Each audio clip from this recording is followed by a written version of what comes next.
Greetings, I am Dr. Meredith Davis and this is my channel. So normally I'm in my black t-shirt or I am standing by my mannequin at home and she usually has on her black t-shirt with white lettering that says racism. But in honor of what we call Independence Day and what some are calling Independence Day, because it's not my Independence Day, I decided I would wear my red, white, and boohoo blue because I'm about to give y'all some tea.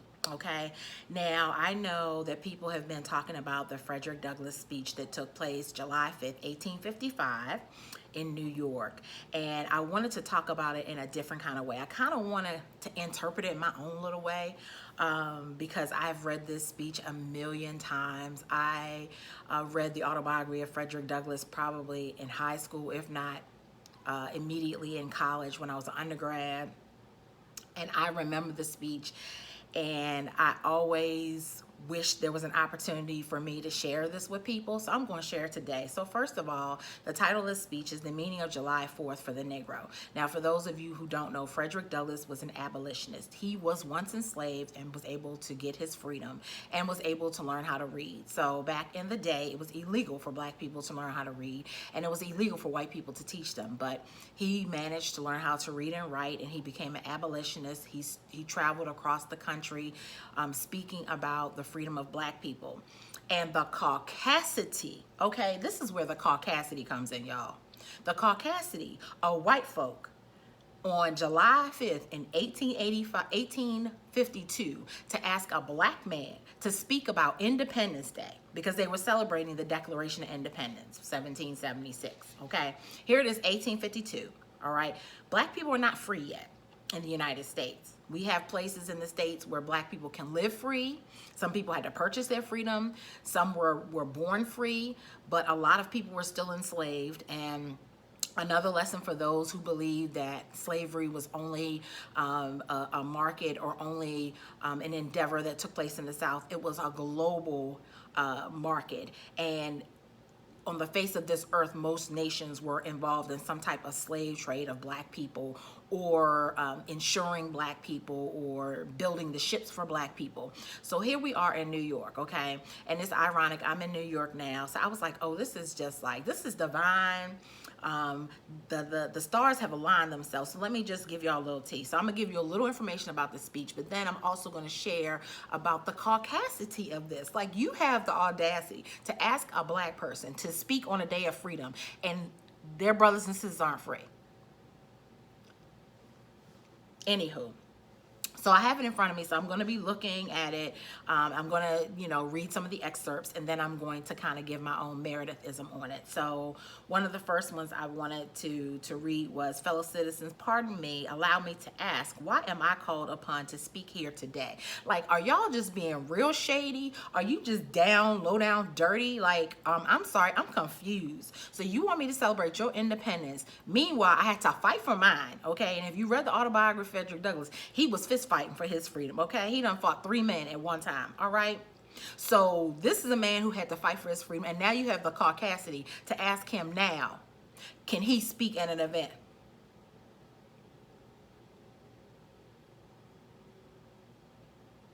You got a lot of nerve. But we know this already because white privilege and white supremacy is nothing but audacity and the unmitigated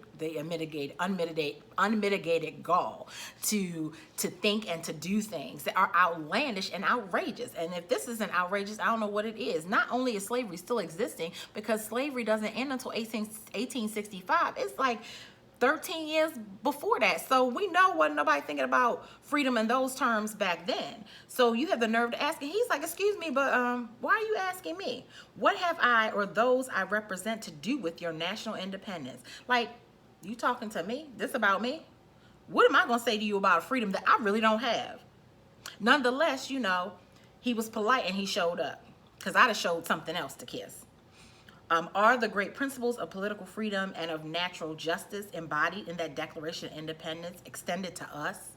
Yes, us. He didn't say him. And the thing that I love about him is, see, he could be like some of these Negroes who just believe that everything's supposed to be about them and their world, and it doesn't matter that other people are suffering that look like them. They still gonna get what they gotta get. You know how some people like, I'm gonna get what I get. You know, everybody else gotta work for that. Pull you up out of your bootstraps BS that we sometimes love to say all the time. Yeah, he was like, you got me effed up. Yeah, I said it, because I'm not gonna cuss on this channel.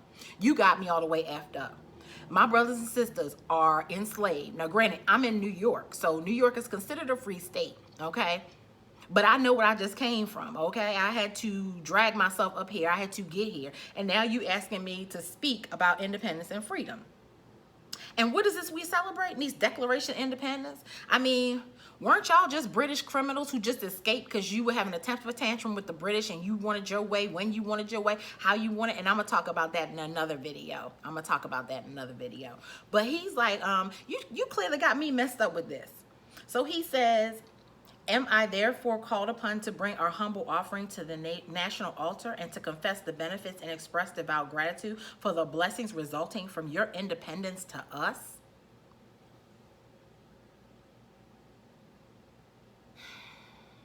Y'all, this got me revved up. Every time I read this, I was like, you know what?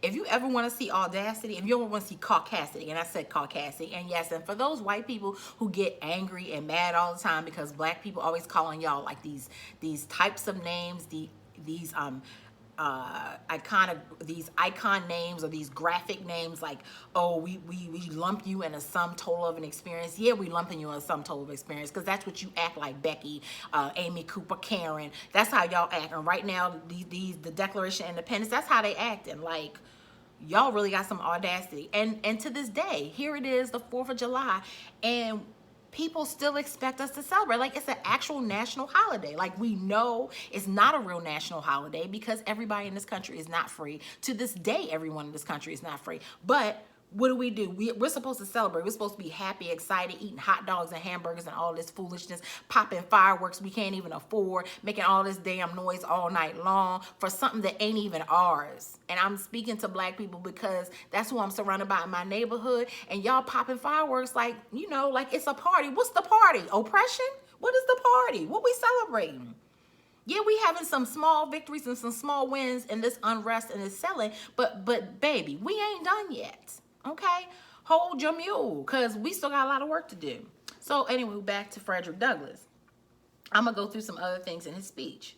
He says, fellow citizens, above your national tumultuous joy, I hear the mournful wail of millions whose chains, heavy and grievous today, are today rendered more intolerable by the jubilee shouts that reach them. If I do forget, if I do not faithfully remember those bleeding children of sorrow this day, may my right hand forget her cunning, and may my tongue cleave to the roof of my mouth. Shut the front door, and I need to be slapped by my mama if I'm going to sit up here and give you a speech about freedom and liberation, knowing that I just escaped enslavement. And my people who look just like me, people who have my last name, people who have my DNA are still enslaved. And I'm supposed to speak about independence. And you think that I'm not going to mention them in this speech. Well, you got me effed up. And see, the difference is this ain't no American Idol. This ain't no Hollywood. So ain't no cut and splice. He said what he said, and he meant what he said. And wasn't nobody going to stop him from saying it.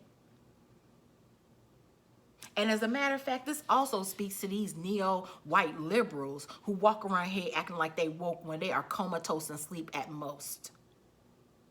Because you think that because you are tapped into the creme de la creme intellectuals, the leaders of the black community, that somehow you're not racist and you don't have no racist nerve endings in your body, and there's tons of them. Yes, I said it. So he's not speaking to the poor white trash who were running plantations, who really weren't free themselves. They were somewhat indentured, you know, enforcing slavery among black people. He's also speaking to the elite whites who thought they were better than the Southern whites because they're up north and by God clutch their pearls. We don't enslave. The devil's a lie all day long. Yes, you do. Slavery did exist in the north, and you participated in the slave trade and the commercialization of it and the industry of it. But like, he's like, oh, you got me messed up. I'm supposed to forget my people. Oh yeah, that's not finna happen here. So if you're gonna bring me to talk about freedom, I'm gonna talk about the bondage that my people are still in. You gonna check this? Have a seat. And then he says, my subject then, fellow citizens, it's American slavery. I shall see this day and its popular characteristics from the slave's point of view. Standing there identified with the American bondman, making his wrong mind, I do not hesitate to declare with all my soul that the character and conduct of this nation never looked blacker to me than on 4th of July. I'm giving you my black A to kiss. Okay? If there was ever a day that this nation was blacker, it's on the 4th of July because of your caucasity. Your whiteness makes this the blackest day ever. Your desire and your audacity to actually want to celebrate a liberation that actually you stole from other people's lands. Like you murdered people to get your spot. Like you are straight squatters, okay? You killed indigenous people, put them in all kinds of situations, murder, pillage, rape, to get the land you own. And you have the audacity to want to celebrate on it. And then you ask the people who you enslaved to build the nation to celebrate with you while they still in bondage. You got me effed up. Yes, today, petty. But baby, remember this, I'm petty with a purpose. And the purpose is to talk about the caucasity of this nation, and to talk about the ironies of this nation, and to talk about just how bold white supremacy is in the face of enslavement, in the face of oppression, how bold it is to still celebrate. We just had a black man murdered on national TV, and we didn't even pause to think, maybe July 4th isn't a good idea this year. Maybe we should put it on pause. I mean, after all, it is COVID, right? Folk dying from coughing and sneezing, and you can't hardly breathe, and people walk around with masks, and other folks not walking around with masks, but we still found a way to celebrate Independence Day, right? In the midst of people fighting and saying that we are enslaved to this day, that we are enslaved to the laws and the precepts that are supposed to make us free, you still want to celebrate Independence Day. Yes, petty with a purpose. Let's get back to Fredrick, okay? Because he could have been my baby daddy back in the days, because he was rocking. See, I'd have been a ride or die on him, okay? I'd have been a ride or die with this. America is false to the past, false to the present, and solemnly binds herself to be false to the future. Then not only was he speaking to the past, he was speaking to that very moment of the hypocrisy. And he knew, because see, that's the other thing. And Du Bois talks about this double consciousness that black people have. We know white people better than they know themselves. We understand white pathology better than they understand it themselves. And so when I say I know you and I know your kind, see, that's why we can say cookout Karen, because you know what, we've seen them before. Sometimes it's in the form of a woman, sometimes it's in the call of a man, but it's always in the form of white supremacy and racism. It's always in the form of living in stereotypes. It's always in the form of wanting to oppress. It's always in the form of a fragility. And what he's saying, I saw this before when I was enslaved. I see it now as a free man standing before you, and I see the future because I know you haven't learned your lessons because you didn't get it right the first time. Shall we continue? Standing with God and the crushed and bleeding slave on this occasion, I will, in the name of humanity, which is outraged, okay? The name of humanity is outraged in the name of liberty, which is fettered, in the name of the Constitution and the Bible, which are disregarded and trampled upon, dare to call in question and to denounce with all the emphasis. I command everything that serves to perpetuate slavery and the great sin and shame of America. I will not equivocate. I will not excuse. I will use the severest language I can command, and yet no one word shall escape me that any man whose judgment is not blinded by prejudice or who is not at heart a slaveholder shall not confess to be right and just. I said it, your mama. You and them ain't, and you know what I mean by that, right? So I'm saying it clear, and I want it to forever be remembered, and I'm not mincing words. See, this ain't no codifying today, okay? Frederick Douglass is a genius, okay? This is genius. Because let's be clear, it's 1852, right? So these white folk, even though they don't own no slaves, they don't like us. They don't really mess with us. They don't really F with us. Like we say, you know, you don't really mess with me. You ain't really about my life. You ain't really about this. So technically, I can give you my Ada kiss, and then you could set me on a stake and burn me, because there is no recourse. There is no repercussions. And in most states, it wasn't illegal to kill black people. So this man is staying up here waxing and going off. Okay? He is sacrificing his life. He is sacrificing his career. He is sacrificing everything to give this speech on Independence Day. And he understands that he is not free until we are all free. So I would encourage you to read this speech. I'm not gonna get into all of it. I'm not gonna read the whole thing. But what I will say is, he says at the end, he gives this eloquent, fervent aspiration of William Lloyd Garrison, who was also an abolitionist. He says, I say, and let every heart join in saying it, God speed the year of Jubilee, the wide world o'er, when from their galling chains set free, the oppressed shall vilely bend the knee and wear the yoke of tyranny like brutes no more. This year, that year will come, and freedom's reign to man his plundered rights again restore. Because y'all do know that we came from civilization, right? You know that we had governments before white folk had governments. You know that while white people were living in caves in Europe and living a Nordic lifestyle, that we were well established. We had paper, we had currency, we had government, okay? We had libraries. We had it going on. So it's a restoring of where we used to be.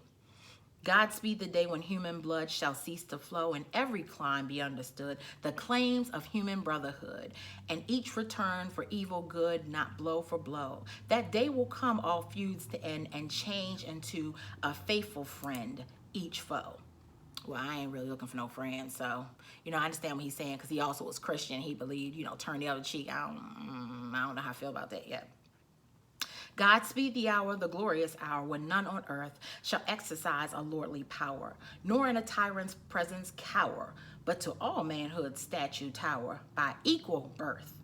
That hour will come to each, to all, and from his prison house to thrall, go forth. Man, that's a man, honey. That's a... I'm trying not to lust on a man that's dead. But Frederick Douglass had it going. Plus his hair was all swervy, looking all like, what's that man, Cornell Belcher, Cornell West, you know, that like wild gray he had it. Anyway, I'm sorry. It's been a long time. I'm sorry. Okay, so finally he says, until that year, day, hour arrive, with head and heart and hand I'll strive to break the rod and rend the gyve, the spoiler of his prey deprive. So witness heaven, and never from my chosen post, whatever the peril or the cost, be driven. Yes, he waxed that tail on July 5th, 1852. So I encourage you, when you go to the grocery store this weekend, or if you see somebody and they ask you, how did you celebrate your Independence Day? Tell them I spent my Independence Day reveling on the fact that one day I will be free. That's what I spent my day on. I spent my day reading Frederick Douglass's speech on July 5th, 1855, knowing that one day my people will be free. If there are fireworks to go off, if there are cookouts with hamburgers and hot dogs, let it be us planning and plotting and figuring out how we're going to be free in this country. And I encourage white people, once again, you need to come along and you need to get on this ship, because you're not free until we're free. So I bid you a wonderful day. And I know this pettiness is making all kinds of haters want to hate. Baby, you can hate. Baby, you can hate. Keep hating, honey. And I'm going to keep loving. I'm going to keep loving all this blackness. I'm going to keep loving all the blackness that I know and I believe and I love and I fight for. And the tired will stay tired, baby. If them fireworks ain't wake you up this weekend, nothing else will, and that's fine. Stay asleep. We don't need you. But the woke, we going to stay woke. Okay, we're going to stay wide awake and we're going to remember our ancestors who fought for us, who put their lives out on the line, who put their vernacular out on the line, who wrote to make sure that forever we would know what it took to work towards this freedom that we're still fighting for. Thank you, Fredrick Douglass. Thank you, Harriet Tubman. Thank you, Sojourner Truth. Thank you, Harriet Jacobs. Thank you, thank you, thank you. Thank you, thank you for the blood that you've shed, the tears you shed to make us a better nation. Thank you, and God bless you.